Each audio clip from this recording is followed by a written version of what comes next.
சங்கீதம் 9:18 வாசிக்கிறோம், எளியவன் என்றைக்கும் மறக்கப்படுவதில்லை, சிறுமைப்பட்டவர்களுடைய நம்பிக்கை கெட்டு போவதில்லை. எளியவனாய் இருக்கிறவனை தேவன் ஒருபோதும் மறக்கவே மாட்டார். சிறுமைப்பட்டவர்களின் நம்பிக்கை ஒருபோதும் கெட்டு போவதில்லை. ஆனால் 18வது வசனம் படிக்கும்போது நல்லா சந்தோஷமாக ஆரவாரத்தோடு அல்லேலூயா சொல்கிறோம். ஆனால் 17வது வசனம் சொல்லுகிறது,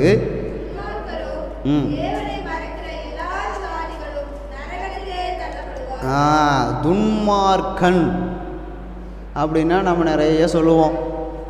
ஆனால் தேவனை மறக்கிற அப்படிங்கும்போது யாரை குறிக்குது என்றால் கிறிஸ்தவர்களை குறிக்கிறது. யார் தான் தேவனை மறப்பார்கள்? கிறிஸ்தவர்கள், ஞானஸ்தானம் பெற்றவர்களை குறிக்கிறது. அதனால் தேவனை மறந்து வாழுகிறவர்கள் நரகத்திலே தள்ளப்படுவார்கள் என்று சொல்லி வேதம் சொல்லுகிறது. அல்லேலூயா. தேவனை மறந்து வாழ்கிறது. அல்லேலூயா. ஒரு உப்பு போட்டவனை கூட பழமொழி சொல்லுகிறார்கள், உப்பிட்டவனை உள்ள வரைக்கும் நினைக்கணும். அப்படின்னா எது வரைக்கும்? மரணத்தின் வரை. ஒரு உப்பு போட்டவனுக்கே. ஆனால் உப்பை உண்டாக்குனவரையும் மறந்துட்டா நம்மளால் பரலோகம் போக முடியாது. அல்லேலூயா. மறக்கிற எல்லாரும் யார் மறக்கிறாங்களோ, மாதத்தில் ஒரு நாளைக்கு மட்டும் கர்த்தருடைய பந்திக்கு மட்டும் வருவாங்க ஒரு சிலர். நிறைய சபைகளில் நீங்கள் பார்க்கலாம். மற்ற நாள்லலாம் ஏன் வரலன்னு கேட்டால் ஆல்ரெடியாக பொய்யை ரெடி பண்ணி வச்சுருப்பாங்க. இப்போலாம் நான் ஆராதனைக்கு ஏன் வர்றதில்ல போகிறதில்லன்னெல்லாம் கேட்குறதில்ல. ஏன்னு கேட்டிங்கன்னா, ஒருத்தர் சொல்கிறாரு, பொய் சொல்கிறவங்ககிட்ட போய் ஏன் வரலன்னு கேட்டால் அவன் என்ன செய்வான்? மறுபடியும் எக்ஸ்ட்ரா பொய் தான் சொல்லுவான். அதுக்கு ஏன் போய் அவனை கேட்டுட்டு அவனை பொய் சொல்ல வச்சுக்கிட்டு நீ வந்தா வா, வரலைன்னா போ அப்படிங்கிற மாதிரி ஆயிடுச்சு இன்றைக்கி காலங்கள். தேவனை மறந்துட்டு வாழ்ந்தால், எப்பெல்லாம் தேவனை மறக்கிறோமோ அப்பெல்லாம் நரகம். அல்லேலூயா. செத்ததுக்கப்புறம் நரகம் இல்லை, எப்பெல்லாம் தேவனை மறந்தோமோ அப்பெல்லாம் நரகம். அப்போது வசனம் நம்மை உயிர்ப்பிக்கிறது. அல்லேலூயா. யாரை வேணாலும் மறந்துடுங்க, சாப்பிட்றதையே மறந்துடுங்க. ஆனால் யாரை மறந்துடாதீங்க? தேவனை மறந்துடக்கூடாது.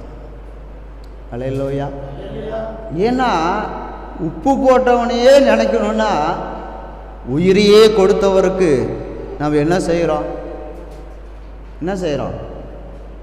என்னமோ வாழ்ந்துட்டுருக்குறோம், இப்படியோ வந்தோமா போனோமா அப்படின்னு சொல்லிட்டு இல்லை. ஏன்னு கேட்டிங்கன்னா, ஏன் இந்த காரியத்தை உங்களுக்கு இந்த இடத்துல சொல்கிறேன்னா, இயேசு சீக்கிரமாய் வருகிறார். அவருடைய ரகசியமாய் ஒரு வருகை இருக்கிறது, அதுக்கப்புறம் பகிரங்கமாய் ஒரு வருகை இருக்கிறது. இந்த ரகசிய வருகை முடிஞ்சதுக்கு அப்புறம் இந்த பூமி நரகமாக மாறப்போகிறது. அந்த நரகத்தில் பூமியாக இருக்கும்போதே இவ்வளோ கஷ்டப்படுறோன்னா, பூமி நரகமாக மாறிவிட்டால் எவ்வளவு வேதனைகள், எவ்வளவு பாடுகள், எவ்வளவு துயரங்கள். கர்த்தரை நேசிக்கிறவர்கள், கர்த்தருக்குள்ளே வாழ்கிறவர்கள், கர்த்தர் சொல்படி நடக்கிறவர்களை கர்த்தர் என்ன செய்வார்னா, ரகசியமாக வந்து திருடனை போல வந்து கர்த்தருக்கு பயப்படுகிறவர்களை எடுத்துக்கொண்டு, அதாவது திருடிக்கொண்டு அவர் பரலோகத்துக்கு போய்விடுவார். கைவிடப்பட்டவர்கள் நரக வேதனை அனுபவிப்பார்கள் என்று சொல்லி வேதத்தில் எழுதப்பட்டு இருக்கிறது. அல்லேலூயா. அந்த நரக வேதனைகள் முடிஞ்சதுக்கு அப்புறம் கர்த்தர் பகிரங்கமாக இறங்கி வருவார்.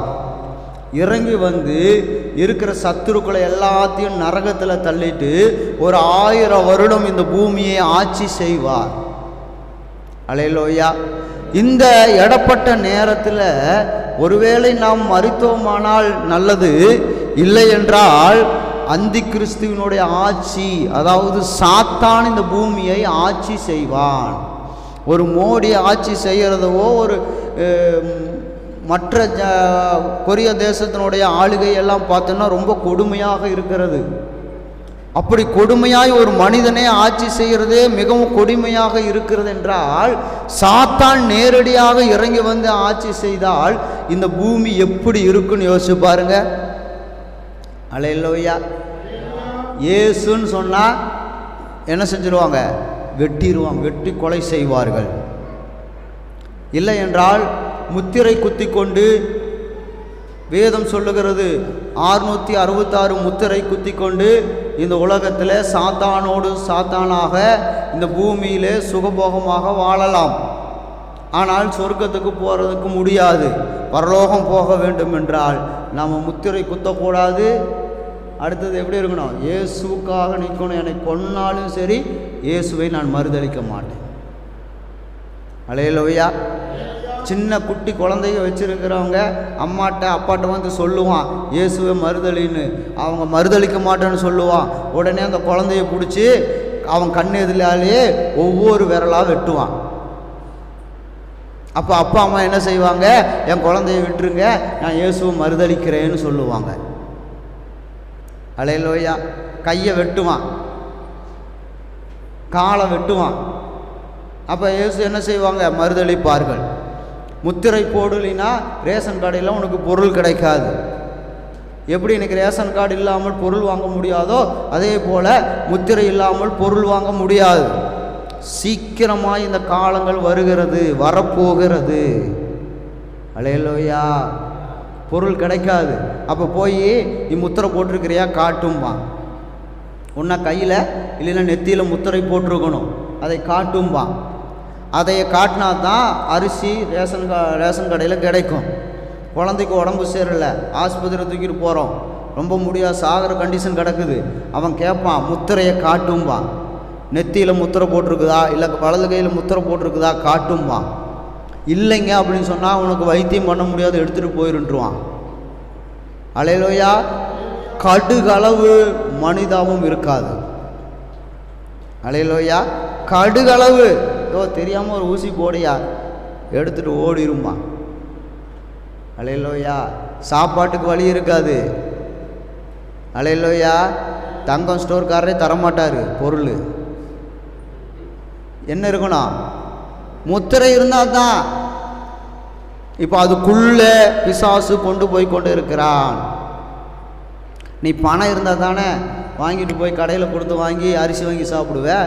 டிஜிட்டல் முறையாக மாற்றிட்டு இருக்கிறான் எல்லாத்தையும். இன்னும் கொஞ்ச நாளில் பணங்கள் நிறுத்தப்படும். அல்லேலூயா. அப்புறம் ஜிபேயில் தான், ஜிபே தான் இருக்குதே, ஒன்றும் பிரச்சனை இல்லை. அங்கே தான் பிரச்சனையே. என்னென்னா உன்னுடைய முத்திரையின் இலக்கத்தை அதில் பதிவிட வேண்டும். உன்னுடைய ஆதார் கார்டு எண்ணை பதிவிடுகிறது போல முத்திரையுடைய இலக்கத்தை அந்த ஜிபேயில் பதிவிடணும். பதிவிட்டால் தான் ஓப்பன் ஆகும். அப்புறம் எங்கே ஓப்பன் ஆகாமல் எப்படி அனுப்ப முடியும்? அனுப்ப முடியுமா? முடியாது. எல்லாத்தையும் லாக் பண்ணுவான். 1 கோடி ரூபா கரூர் வைஸ்யா பேங்கில் நீ அக்கௌண்ட் வைத்திருந்தாலும் எடுக்க முடியாது. என்ன கேட்பாங்க? ஓடிபி நம்பர் கேட்கறது போல முத்திரையினுடைய நம்பரை கொடுங்கள், அப்போ தான் சைட்டே ஓப்பன் ஆகும்பான். அதற்கு அடையாளமாகத்தான் ஆதார் கார்டுகளும் ஓடிபிகளும் இப்போ வந்து கொண்டு இருக்கிறது. ரொம்ப ஜாக்கிரதையாக இருக்கணும். ஏசப்பா ரகசியமாக வந்து நம்மளெல்லாம் எடுத்துகிட்டு போயிடணும். அல்லேலூயா. என்ன செய்யணும்? ரகசியமாக வரும்போது எடுத்துகிட்டு போயிடணும். தேவனை மறக்கிறவர்கள் நரகத்தில் தள்ளப்படுவார்கள். வசனம் தெளிவாக சொல்லிருச்சு. நான் ஞானஸ்தானம் எடுத்தேன், தசம்பாங்க கொடுத்தேன், காணிக்கை கொடுத்தேன், ஊழியம் செஞ்சேன், அந்த வேலையெல்லாம் ஆகவே ஆகாது. தேவனை மறந்தால் அல்லேலூயா. கர்த்தருக்கு ஆராதனை செய்யணும். ஒரு சிலரெல்லாம் பார்த்தீங்கன்னா மாதத்துக்கு ஒரு நாள் வந்து கர்த்தருடைய பந்தியில் பங்கு விட்டுட்டு போகிறாங்க. சரியா? எத்தனை பேர் சரின்னு சொல்கிறீங்க? சும்மா சொல்லுங்கள், எத்தனை பேர் இது சரிதான், அவங்க சூழ்நிலை அப்படின்னு சொல்லுங்களேன். அவங்க குடும்ப சூழ்நிலை அப்படியே அதனால் வர்றாங்க பாஸ்டர், நீங்கள் தப்புன்னு சொல்கிறீங்க அப்படின்னு யாராவது சொல்லுங்க பார்ப்போம். யாராவது சொல்லுங்கள், பாஸ்டர் தப்பாக சொன்னாருன்னா அன்றைக்கி நான் திருத்திக்கலாம் இல்லை என்னைய. அல்லேலூயா. 1000 காரணத்தை சொல்லுங்கள் ஆராதனைக்கு வராததுக்கு. ஏசு ஏற்றுக்குவாரா? ஏசு ஏற்றுக்குவாரா? ஐசி வார்டில் படுத்து கிடந்தா வேணா ஏசப்பா ஏற்றுக்குவார். ஐசி வார்டில் இன்னொன்று, நான் செத்து போயிட்டேன் ஆண்டவரே, என்னால் ஆராதனைக்கு ஏற்றுக்குவாரா ஏற்றுக்க மாட்டாரா? மற்ற காரணத்தை 1000 காரணம், எனக்கு உடம்புக்கு முடியல பாஸ்டர், முடியலன்னா வீட்டில் படுத்து கிடக்கிற, ஆஸ்பத்திரி போகிறையில கால் டாக்ஸ் பிடிச்சிட்டு போகிறையா இல்லைங்களா? போகிறாங்களா இல்லையா? அப்புறம் ஏன் ஆராதனைக்கு வர முடியாது? ஆஸ்பத்திரியில் போன உடனே வாங்க வாங்க வாங்க, உங்களுக்காக தான் காத்திருக்கிறேன் வாருங்கள் அப்படின்னு சொல்லி கூப்பிட்டு குறை வச்சு ட்ரீட்மெண்ட் பண்ணுறாங்களா? இல்லை பேரை கொடுத்துட்டு போய் உட்காருன்னு சொல்கிறாங்களா? 1 மணி நேரம் 2 மணி நேரம் உட்காடுறாங்கல்ல, அதுக்கு முடியுதில்ல.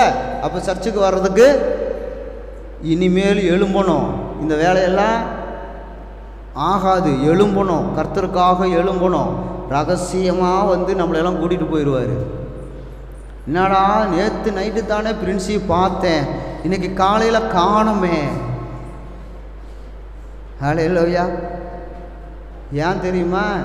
ஏசப்பா வந்தார், கூட்டிகிட்டு போயிட்டார். இங்கே இருக்கிறவங்கெல்லாம் கேஸ் கொடுத்துட்ருப்பாங்க, அவங்க அம்மா அவங்க சத்தை எல்லோரும், ஐயோ பிரின்சி காணோம், கேஸு கொடுங்க, யார் மேலே டவுட்டு, என்ன ஏது எல்லாம் கேஸு கொடுங்க அப்படின்னு சொல்லிட்டு புலம்பிகிட்டு இருப்பாங்க. பிரின்சி தாட்டா காமிச்சிட்டு, உன் உறவுக்கு ஒரு தாட்டா, உன் அன்புக்கு ஒரு தாட்டா, உன் நேசத்துக்கு ஒரு தாட்டா, உன் சொத்துக்கு ஒரு தாட்டா, பாய் குட் பாய் அப்படின்னா இனிமேல் வரமாட்டேன்னு அர்த்தம். குட் பாய் சொல்லிவிட்டு இயேசுவோட போயிட்டே இருக்கணும்.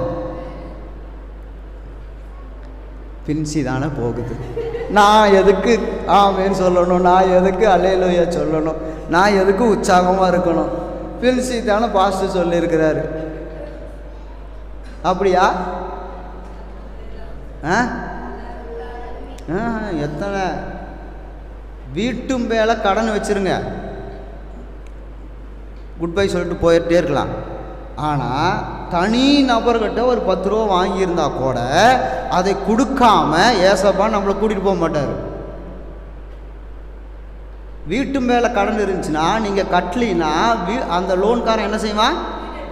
வீட்டை காசுக்கு பதில் எடுத்துட்டான்ல, நம்மளுக்கும் அதுக்கும் கடனுக்கும் நமக்கும் சம்மந்தம் இல்லை. ஆனால் தனிப்பட்ட முறையாக ஒருத்தர்கிட்ட 10,000 ரூபா வாங்கியிருந்தா அதைய சீக்கிரமாக கொடுக்கறதுக்கு பாருங்கள். ஏசப்பா திடீர்னு நாளைக்கு வந்துட்டார்னா கொடுக்காம எடுத்துகிட்டு போக மாட்டார். ஒரு காரு மேலே லோன் இருக்கா, நோ ப்ராப்ளம், நான் லோனை கட்டாமல் எங்காவது ஓடிட்டுனா காரை எடுத்துகிட்டு போயிடுவான், அவன் பிரச்சனை இல்லை. ஒரு 2 வீலரு லோன் இருக்கா, நோ ப்ராப்ளம். தனி நபர் கடன் மட்டும் என்ன செஞ்சிடாதீங்க, இருந்தால் உடனே அடைச்சிருங்க.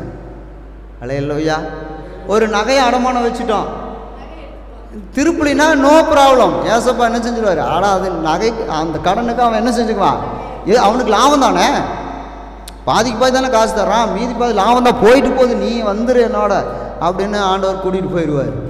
ஆனால் தனியாக ஒருத்தனுக்கு 1000 ரூபா கொடுக்கணுன்னா நீ கொடு அப்படின்னு சொல்லிட்டு போயிடுவார், மறுபடியும் திரும்பியெல்லாம் வரமாட்டார். ஒரே ஒரு சான்ஸ். இது வந்து இந்த எக்ஸ்பிரஸ் ட்ரெயின் மாதிரி இல்லை, இன்றைக்கி போயிடுச்சுன்னா மறுபடியும் நாளைக்கு வரும், அப்புறம் நாளான்னைக்கு வரும். அந்த மாதிரி இயேசுனுடைய வருகை கிடையாது, ஒரே முறை. தயாராக இருக்கு, நான் ரெடி ஆண்டவரே, கொடுக்க வேண்டியதுக்கெல்லாம் கொடுத்தாச்சு, மன்னிப்பு கேட்க வேண்டியெல்லாம் கேட்டாச்சு, என் பொருத்தனையெல்லாம் நிறைவேற்றியாச்சு, இனி அவ்வளோதான், ரெடி. அல்லேலூயா. இப்போவே வந்தாலும் சரி எனக்கு, ஆமாம் உங்களுக்கு தாங்க பாஸ்டர் சந்தோஷம், எனக்கு எத்தனை வேலை இருக்குது. மரணமும் இயேசுனுடைய வருகையும் தவிர்க்கவே முடியாது. நீங்கள் என்ன காரணம் சொன்னாலும் மரணம் அதனுடைய வேலையை செய்யும்.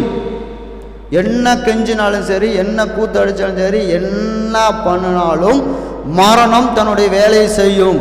ஐயோ என் குழந்த இன்னும் எத்தனை வேலை இருக்குது, படிக்க வைக்கணும், கல்யாணம் மூச்சு கொடுக்கணும், எத்தனை வேலை இருக்குது, மரணமே அப்படின்னு சொன்னால் விட்டுருமா? நான் சொல்கிறது நீ செய், நீ சொல்கிறது எங்கிட்ட உங்கள் வேலையெல்லாம் காட்டாது, உன் ஆயுசு நாட்கள் முடிஞ்சிச்சு, போ கிளம்பிட்டே இரு. அதே போல் ரகசிய வருகையும் அது தாமதிக்காது, சீக்கிரமாய் வரும். அல்லேலூயா. இயேசுவை மறக்கிறவர்களை தேவன் விட்டுட்டு போயிட்டே இருப்பார். நீ புக் பண்ணிட்டேன், ட்ரெயினுக்கு புக் பண்ணியாச்சு, பணமும் கட்டியாச்சு. ஆனால் சரியான டைம் 7 மணின்னா 7 மணி, 8 மணினா 8 மணிக்கு வந்தால் தான் ட்ரெயின். நீ விட்டுட்டா, கொஞ்சம் அசால்ட்டை விட்டுட்டா, நீ புக் பண்ணினதெல்லாம் அவன் பார்க்க மாட்டான், உன் பணத்தையெல்லாம் அவன் பார்க்க மாட்டான், உன்னுடைய பிரயாசத்தெல்லாம் அவன் பார்க்க மாட்டான். நீ அவசரமாக ஆஸ்பத்திரிக்கு சென்னையில் போகணும்னு அதெல்லாம் அவனுக்கு தேவையே இல்லை. நீ செத்த என்ன பொழைச்சானே, எனக்கு அது தேவையில்லை. 8 மணிக்கு நான் ட்ரெயின் எடுக்கணும். அல்லேலூயா. ஃபோன் பண்ணுங்க சார், ஒரு 10 நிமிஷம் இருங்க சார், நான் ஆஸ்பத்திரி போகிறேன் சென்னைக்கு, நான் போனால் தான் நான் உயிரோடு இருப்பேன். நீ உயிரோடு இருந்தால் எனக்கு என்ன, செத்தா எனக்கு என்ன, நான் என்னுடைய வேலையை செய்து முடிப்பேன். அதே போல் இயேசு வருகிறார், அவருடைய வேலையை செய்து முடிப்பார். அல்லேலூயா. நாம் ஆயத்தமாக இருக்க வேண்டும். அல்லேலூயா. எல்லா பணத்தை கட்டினாலும், எண்ணத்தை செலவழித்தாலும், ட்ரெயின் வர்றதுக்கு முன்னால் நாம் அந்த இடத்துல நின்று கொண்டு இருக்க வேண்டும். அல்லேலூயா. நம்முடைய பணம் வீணாக போயிருன்னு சொல்லிட்டு ட்ரெயினுக்கு காத்திருக்கிறோம், ஃப்ளைட்டுக்கு காத்திருக்கிறோம், பஸ்ஸுக்கு காத்திருக்கிறோம். ஏன்னா நம்முடைய பிரயாசம் வீணாய் போய்விடும், பணம் வீணாய் போய்விடும் என்று சொல்லி காத்திருக்கிறது போல உன் ஆத்துமா தேவனுடைய ராஜ்யத்துக்காக போய் சேர வேண்டும். தேவனுடைய ராஜ்யத்தில் அது யுக யுகமாக ஜீவனோடு இருக்க வேண்டும் அப்படின்னு சொல்லிட்டு உங்கள் ஆத்துமா மேலே அக்கறை உள்ளவர்களாக இருப்பீர்களானால் தேவனுடைய வருகைக்கு நீங்கள் காத்திருப்பீர்கள். அல்லேலூயா. தேவனுடைய வருகைக்கு காத்திருப்பீர்கள். என்னுடைய ஆத்துமா மீட்கப்பட வேண்டும், அல்லேலூயா, என்னுடைய ஆவி மீட்கப்பட வேண்டும் என்று சொல்லி. அதனால் நீங்கள் ஜாக்கிரதையாக இருக்கணும். இயேசு வருகிறார், என்னைக்கோ இல்லை, அவர் டெய்லியும் வந்துட்டு தான் இருக்கிறார்.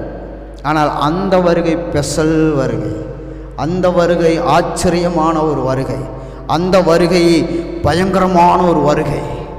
அந்த நீங்கள் யூடியூப்பில் பார்த்தீங்கன்னா ஃப்ளைட்டு ஓட்டிகிட்டு இருப்பான், மேலே பறந்துட்டு போயிட்டுருக்கோம், திடீர்னு இயேசு வந்து அவனை எடுத்துருவார். ரகசிய வருகையில் அவன் காணாமல் போயிடுவான். அந்த ஃப்ளைட்டு போய் பில்டிங் மேலே உளுந்து வெடிச்சு செதறும் பாருங்க. திடீர்னு புருஷன் முன்னாடி காரில் போயிட்டுருப்பாங்க, புருஷனை திடீர்னு காணோம், மனைவி போய் டேங்கர் லாரியில் அடித்து வெடிச்சு அப்படி செதறும் பாருங்க. அல்லேலூயா. தன் குழந்தைய வச்சுட்டு தூரி ஆட்டிகிட்டு இருக்கோம், திடீர்னு பார்த்தா குழந்தைய காணோம், கண்ணுக்கு முன்னாடியே குழந்தை காணோம், தாய் துடிக்கிறா, பதறா, கதறா. அல்லேலூயா. திடீர்னு நியூஸ் வாசிட்டு இருக்குது ஒரு அம்மா, திடீர்னு காணோம். அப்படியே அத்தனை உலகத்தில் இருக்கிற அத்தனை பேரும் பார்க்குறாங்க, என்னடா சத்தியம் டிவியில் ஒரு அம்மா பேசிகிட்டு இருந்துச்சு, திடீர்னு காணோம். அல்லேலூயா. நம்மையும் தேவன் எடுத்து கொள்ளப்படுகிற நேரம் வந்துவிட்டது. அல்லேலூயா. பட்டணத்தின் பகுதி மேலே அக்கினியை போடுவதற்கு தேவன் சித்தமுள்ளவராக இருக்கிறார். அக்கினியை போட்டார்னா வெந்து எல்லாம் அழிந்து போய்விடும். ஒரு சிலரை கர்த்தர் காமித்தார், அக்கினியிலே வெந்து அழிந்து போகிறதை காட்டுகிறார். ஒரு சிலரை காட்டுகிறார், அதே அக்கினியில் துள்ளி குதிக்கிறதை பார்க்கிறேன். அல்லேலூயா. ஒரே அக்கினி தான், 2 வேலை செய்கிறது. கர்த்தருக்கு பயப்பட்டவர்களுக்கு அந்த அக்கினி அது என்ன செய்து, துள்ளி குதிக்கும்படியாக, ஆவியில் எழும்பும்படியாக செய்கிறது. கேம் விளையாண்டு இருந்தவங்களுக்கெல்லாம் அக்கினி பற்றி எரிய செய்கிறது. அல்லேலூயா. அல்லேலூயா. நாம் யாராக இருக்கிறோம்? எதுக்கு சர்ச்சுக்கு வந்திருக்கிறோம்? எதுக்கு சர்ச்சுக்கு வந்திருக்கோம்? நரகத்துக்கு போகிறக்கா? அல்லேலூயா. எளியவன் என்றும் மறக்கப்படுவதில்லை. சிறுமைப்பட்டவருடைய நம்பிக்கை ஒருபோதும் கெட்டு போக, என் தேவன் வருவார், என்னை எடுத்துக்கொள்வார் அப்படின்னு இன்னைக்கு சங்கீதத்தில் படித்தோம். என்ன படித்தோம்? நான் யாராவது தீங்கு செஞ்சதுன்னா எனக்கு அவங்க வந்து என் தலையில் மிதிக்கிற மாதிரி பண்ணுங்க. நான் தான் ஒரு தீங்கு செய்யலையே. எப்படி அருமையான ஒரு சங்கீதம் பார்த்தீங்களா? நான் தப்பு பண்ணியிருந்தா அவன் பேசட்டும், நான் தான் தப்பே பண்ணலையே, நீங்கள் நியாயம் தீருங்கன்னு எழுதுறாரு. நீங்கள் நியாயம் தீருங்கள். அந்த அளவுக்கு உங்களுக்கும் எனக்கும் ஒரு துணிச்சல் இருந்தால் நாம் தேவனோடு கூட சஞ்சரிக்கலாம். இயேசு நம்மளை வந்து கூட்டி கொண்டு போவார். இந்த வாழ்க்கை எப்போ முடியும்னு தெரியாது. எனக்கு வீரவசனம் பேசிகிட்டு இருக்கிறேன், நாளைக்கு காலையில் நான் இருப்பேனா, இல்லை இன்னும் ஒரு வாரத்துக்கு இருப்பேனா, இல்லை இன்னும் ஒரு மாதத்துக்கு இருப்பேனா, இல்லை இன்னொரு 5 வருஷத்துக்கு இருப்பேனா, யாராவது சொல்லுங்க பார்ப்போம். மரணமும் தேவனுடைய ரகசிய வருகையும் இந்த உலகத்தில் தடுத்து நிறுத்துறதுக்கு இந்த உலகத்தில் ஒரு சக்தியும் கிடையாது. தேவன் வரப்போகிறார். அல்லேலூயா. நாம் மரணத்துக்கும் ரெடியாக இருக்கணும், தேவனுடைய வருகைக்கும் ரெடியாக இருக்கணும். அப்படின்னா எப்படி இருக்கணும்? தேவனை ஆராதிக்கிறவர்களாக, தேவனை துதிக்கிறவர்களாக, தேவனை உயர்த்துகிறவர்களாக, தேவன் பட்சத்தில் நிற்கிறவர்களாக நாம் இருப்போமானால் நமக்கு தான் வெற்றி. அல்லேலூயா. கர்த்தர் நம்மோடு கூட இருக்கிறார். நாங்கள் இன்றைக்கி காலையில் வந்து 7வது சங்கீதம் தியானிக்கணும்னு சொன்னோடனே இந்த பென்யமீன் ஆகிய கூசு யாருன்னு வந்து என்னை கேட்டாங்க. எனக்கு அப்போ தான் தெரியும், பென்யமீன் கூசுன்னு ஒருத்தன் இருக்கிறான் போல இருக்குது அப்படின்னு சொல்லிட்டு நான் அமைதியாக இருந்துட்டேன். ஏன்னா எனக்கும் தெரியாது இல்லை. அப்போது கூசுன்னு செல்ஃபோனில் அடித்து பார்த்தா இந்த ஆதி ஆகமத்தில் இருக்கிறாங்க ஒரு சில ரவுடிங்க, அவங்க தான் வர்றாங்களே தவிர இது யாருன்னு எனக்கு தெரியல. தாவீது காலத்தில் வாழ்ந்த கூசு யாருன்னு தெரியல, வரவும் இல்லை. சரிட்டு வந்து சரி நமக்கு தெரியாதானே ஏசப்பாவுக்கு தெரியுமில்ல அப்படின்னு சொல்லிட்டு சரி ஏசப்பாட்டை வந்து நான் ஜெபிச்சுட்டு இருந்தேன், இந்த கூசு யாராண்டவர் அப்படின்னு. அவர் பதில் சொல்லலை. ஆனால் ஒன்று சொன்னார், உனக்கு நான் நேற்றைய தினத்தில் பேசின வார்த்தையில் அந்த கூசு இருக்கிறா, அவனை கண்டுபிடிச்சிக்கோ அப்படின்னு சொல்லி சொன்னார். சரி அப்போ ஏசப்பா சொன்ன உண்மையாக தானே இருக்கும். சரி இன்னைக்கு அந்த கூசு யாருன்னு கண்டுபிடிச்சிடுவோம்.